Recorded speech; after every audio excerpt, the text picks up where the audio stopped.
আমরা যা বর্তমানে করি তার চেয়ে বহুগুণে বেশি করতে পারি। আমাদের সেই সক্ষমতা আছে। মাত্র 3 মাসের জন্য সেই ক্ষমতাটা ব্যবহার করব। আমি সারা জীবনের কথা বলছি না, আসলে আমি বড় দায়িত্ব। এই 3 মাস আমার পক্ষে যত উচ্চ লেভেলে কাজ করা সম্ভব, যত নির্ভুলভাবে কাজ করা সম্ভব, সেটা আমি করব। আনাজের যে স্বপ্ন, সে স্বপ্নে যদি কিছুটা আমাকে দিয়ে হয়, আমি সেটা পালন করব। আমার মনে হয় তোমাদের কর্মস্থলে যাবার আগে সবাইকে আনাজের চিঠিটা যেন সঙ্গে দেয়, নিয়ে যাও, তোমার ঘরে টাঙিয়ে রাখো, তাহলে আমার এত কথা বলার দরকার হবে না। সেটাই নির্ধারিত করে দেবে আমাদের দায়িত্বটা কি। সেই সময়টা এসছে না, আমরা বলছি উৎসব মুখর হবে, ঐতিহাসিক হবে, সবকিছু এর মধ্যে এসে যাবে। কারণ এটা শুধু উপরওয়ালার হুকুম মানার জন্য করছি না,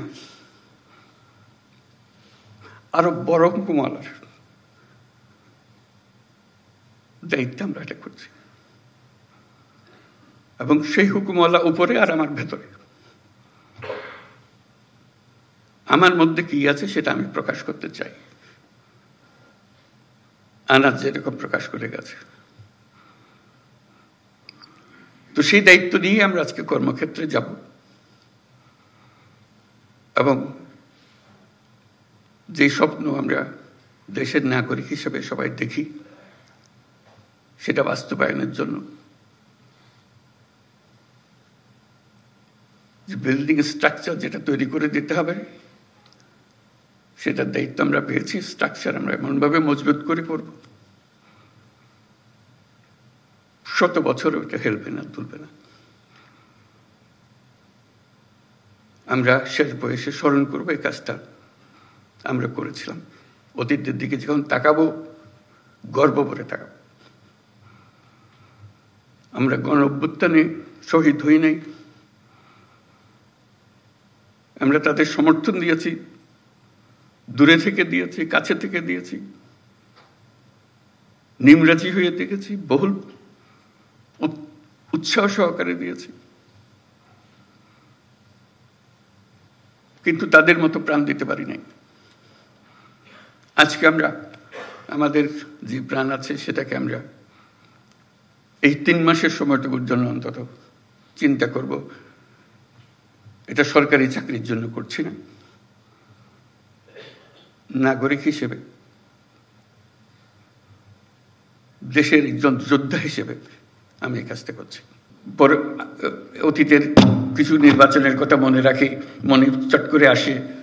তোমরাও দেখেছ সেই নির্বাচনগুলো। কেউ প্রহসনের নির্বাচন বলে, প্রতারণার নির্বাচন বলে, তামাশার নির্বাচন বলে। এগুলো হলো তাদের বিশেষণ। সেখান থেকে আমাদের চলে যেতে হবে বহু উপরে। কাজে এই দূরত্বটুকু আমাদেরকে অতিক্রম করতে হবে, যে লোকে মনে যেন জানে এই পরিবর্তন সম্ভব এবং তোমাদের মাধ্যমেই সেই পরিবর্তন হবে।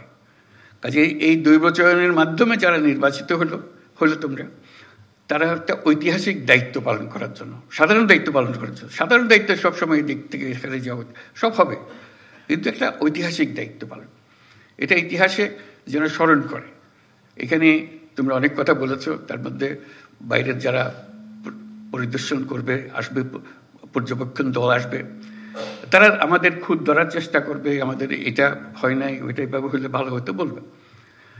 এবারের নির্বাচন হলে এমন নির্বাচন, তারা স্মরণ করবে বাংলাদেশের নির্বাচনটা আমরা দেখেছিলাম, এটা এরকম। তারা নানা দেশে এটা বলবে, এরকম একটা নির্বাচন তারা এটা দৃষ্টান্ত হিসেবে নিয়ে যাবে তাদের মাথায়, বারে বারে বলবে এই নির্বাচনের মতো নির্বাচন আমরা কখনো দেখি নাই, আমরা এক কাজ করি, এটা আমাদের একটা পারদর্শিতা আছে, কিন্তু এখানে যে নির্বাচন দেখে গেলাম সেটা আমাদের একটা স্মরণীয় পরিদর্শন হলো, আমাদের স্মরণীয় অভিজ্ঞতা হলো, সেই অভিজ্ঞতা আমরা এখান থেকে নিয়ে যাব।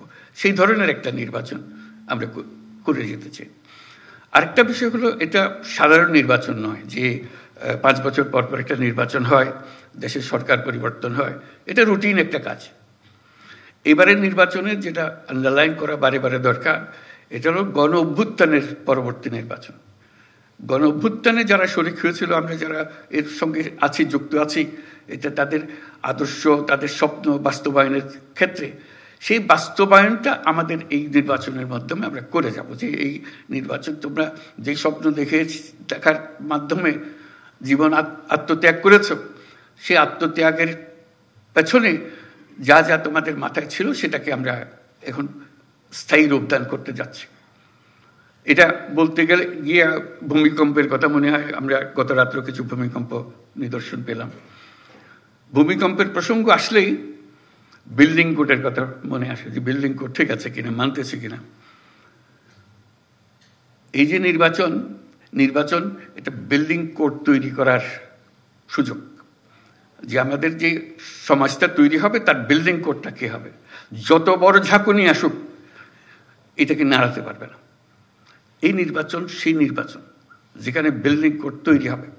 যারা বিল্ডিং কোডটা তৈরি করবে তাদের হাতে এই দায়িত্ব দেওয়ার জন্য।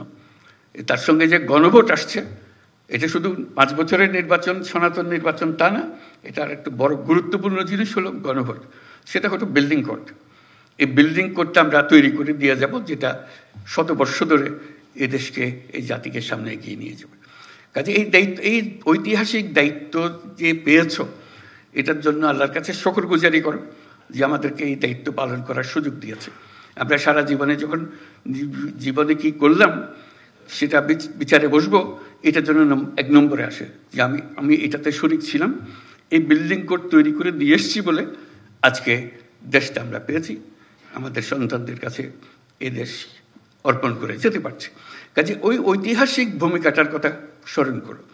এই যে আজকে এই দায়িত্ব পেলে, এটার জন্য আল্লাহর কাছে শুকরগুজারি করবো আমরা সবাই, যে এই দায়িত্ব, ঐতিহাসিক দায়িত্ব পালনের সুযোগ আল্লাহ আমাদেরকে দিয়েছে। অন্য কেউ দিতে পারত, কিন্তু আমরা এই দৈবচয়নের মাধ্যমে আমরা এই সুযোগ পেয়েছি, এবং এমন বিল্ডিং কোড তৈরি করে দিয়ে যাব যাতে এই জাতি কোনোদিন আর হেলতে না পারে, তুলতে না পারে, শক্ত মজবুতভাবে থেকে যাবে। সেটাই হলো আমাদের চ্যালেঞ্জ এই নির্বাচনের মধ্যে যেটা আছে, আমরা যেটা করতে যাচ্ছি। 5 বছরের নির্বাচন, সনাতন নির্বাচন, সেটা হচ্ছে একটা ভিন্ন নির্বাচন। আর তার সঙ্গে আছে শতবর্ষের নির্বাচন, ওই যে বিল্ডিং কোডের কথাটা বললাম। এই দুটো একত্রে এটার মাহাত্ম্য, এটার গুরুত্ব অনেক অনেক বেশি। সেই জিনিসগুলো ধরে রাখা, কিভাবে আমরা করব, সেই জিনিসগুলো বুঝের মধ্যে নিয়ে আসা, যে আমরা গণ অভ্যুত্থানের স্বপ্ন বাস্তবায়নে আছি। এভাবে আমি বলেছি যে এটা আমাদের ধাত্রীর কাজ করতে হচ্ছে, দায়ী। নতুন বাংলাদেশ জন্ম লাভ করবে এই নির্বাচনের মাধ্যমে। এই নির্বাচন আমাদেরকে নতুন বাংলাদেশের দরজা খুলে দেবে। তো কাজে নতুন বাংলাদেশের যে জন্ম হবে, এই আমাদের যারা এখানে উপস্থিত আছি তাদের ভূমিকা হলো ধাত্রীর ভূমিকা, যে আমরা যেন সুন্দর সুষ্ঠু সেই জন্মটা দিতে পারি তাদেরকে, সেই ভবিষ্যৎ বাংলাদেশে। নতুন বাংলাদেশ তো নিজে নিজে আসমান থেকে আসবে না, আমাদের হাতে তার জন্ম লাভ করবে। এই জন্ম লাভের প্রথম সূত্রটা হলো, প্রথম স্থানটা হলো তোমাদের হাতে, যেটা এই নির্বাচন করতে যাচ্ছ। সেটা করার জন্য আমরা কিভাবে করতে পারবো সেটা জানা, যে আমরা এটা দীর্ঘমেয়াদের এক জিনিসের তৈরি করতে যাচ্ছি। এই সময়টুকু, যেটুকু সময় নির্বাচনে, মাত্র ফেব্রুয়ারি মাসে নির্বাচন হবে, এটার গুরুত্ব এত বেশি। প্রতিদিন তোমাকে চিন্তা করতে হবে যে আজকে আমার কি দায়িত্ব, কি করবো আমি। এটাকে সর্বাঙ্গ সুন্দর নির্বাচন করার জন্য, মজবুত নির্বাচন করার জন্য, সবাইকে বোঝানোর জন্য, সবাই যেন একমত হয়। এটা তাকে জোর করে করানোর বিষয়ে আমরা যাব না। আমরা বলছি সবাই একমত হয়ে, একত্র হয়ে আমরা করব, দলমত নির্বিশেষে সবাই একমত হবে যে আমরা একটা নতুন নির্বাচন, নতুন বাংলাদেশ গড়ার জন্য আমরা আজকে তার জন্ম দেওয়ার মুহূর্তে এসেছি। সেই জন্মটা লাভ করবে। আগে একটা স্বপ্ন দেখেছিল গণ অভ্যুত্থানের মাধ্যমে, আজকে বাস্তবের পথের মধ্যে আমরা তাকে উঠিয়ে দিচ্ছি। সেই নির্বাচনের মাধ্যমে আমরা যেন অগ্রসর হতে পারি, যেন দেখতে পারি কি আছে। স্বপ্নের মধ্যে যা যা ছিল আমরা সেটা করতে থাকবো। তার মধ্যে বিভিন্ন বিভাগ থেকে আমরা এসেছি, বিভিন্ন জেলার থেকে।